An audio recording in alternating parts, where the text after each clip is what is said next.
Сәлем оқырман. Асем қайда кетті? Кеше ғана жобаға келген еді.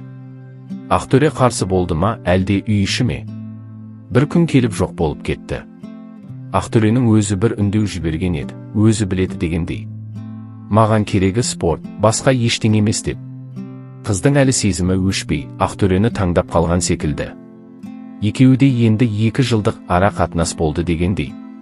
Асемнің кенеттен жобаға келіп, қайта жоғалып кеткені көпшілікті таңғалдырды. Әсіресе оның ешкімге ескертпей, үн-түнсіз кетуі Ақтөре мен оның жақындары тарапынан қандайда бір ықпал болғанын меңзегендей.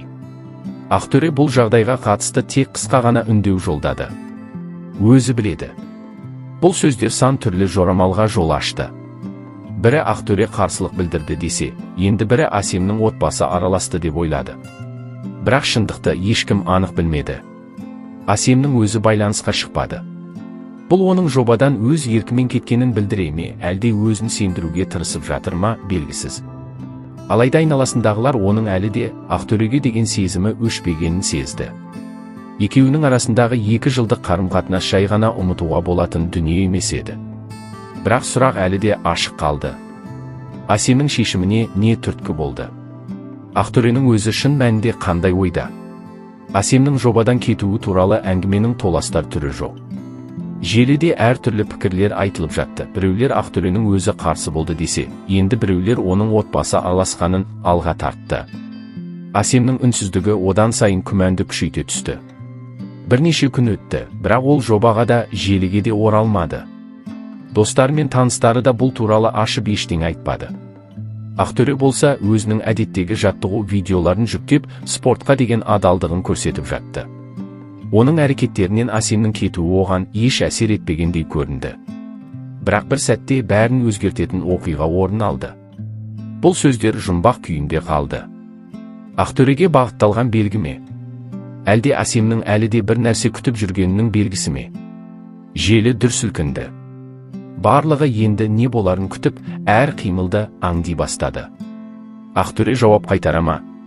Асем расымен кетті ме, әлде бұл уақытша ма? Шындықтың беті әлі ашылған жоқ. Бірақ бір нәрсе анық, бұл әңгіме әлі аяқталған жоқ. Асемнің күтпеген жерден қатысушы болып келуі бәрін таңғалдырса, Ақтөренің де шыдай алмай үміткер ретінде қосылатыны туралы сыбыстар тарай бастады. Бүгін соған қатысты сөздерінде қалдырып қойыпты. 22 наурыз не істесем деп ойланып жатырмын. 22 наурызда не болатыны әлі белгісіз. Мерекелік күн ерекше тосын сыйларға толы болмақ. Ақтөре дәл осы күні батыл қадам жасап, Асемге тосын сый әзірлеп жатыр ма? Әлде бұл тек ел аузындағы қауесет пе? Қалай ойлайсыздар? Қайырлы күн ағайын бауырлар, қалайсыздар? Қайырлы күн ағайын бауырлар, қалайсыздар? Күндеріңіз сәтті өтсін. Алматыда ауа райы деген мощный болып тұр, мощный прям. Көңіл күйді көтеретін ауа райы болып тұр, қараңызшы. Наурыз айында ауа райы осындай болған, маған қатты ұнайды. Алдыңғы жылы наурыз айында 22 наурызда жаңбыр жауып, қар жауып сондай болып кетті, ондай болмаса екен. Әз наурыз мейрамымызды жақсылап қарсы алсақ, нұр үстіне нұр болатын еді, иә? Күндеріңіз сәтті өтсін. Қаладамыз. Оқырманның пікірін көрейік. Ақтөре, қызды күттірме, сырға салдың. Асемнің ата-анасы да қыздарының орнын тапқанын қалайды ғой. 2 жыл болды, қыздың басын қатырғаның. Ақтөре, осы жылы үйден көп күттірдің ғой, бұлай болмайды. Ақтөре, байғұстың ақшасы жоқ болып, бейшара болып жүрген болар. Асем байдан қайтып келген қызда емес, ешкімнің. Ол өз екінші жартысын іздеп, бақытты болып жатыр. Ақтөре, табаныңды жалтырат, су айт. Өзің жұмысыңды жасада, өзіңнің екінші жартыңды тап. Ақтөре қыршып жүре берсін. Өмір таңдау. Әрбір шешіміміз тағдырымызды қалыптастырады. Біреулер өткеннің қателіктерінен сабақ алып, жаңа өмір бастайды. Ал біреулер сол қателіктерді қайталап, өз жолынан адасады. Бұл оқиғаның соңы емес. Әркім өз бақытын өзі таңдайды. Көріскенше, қадірлі оқырмандар.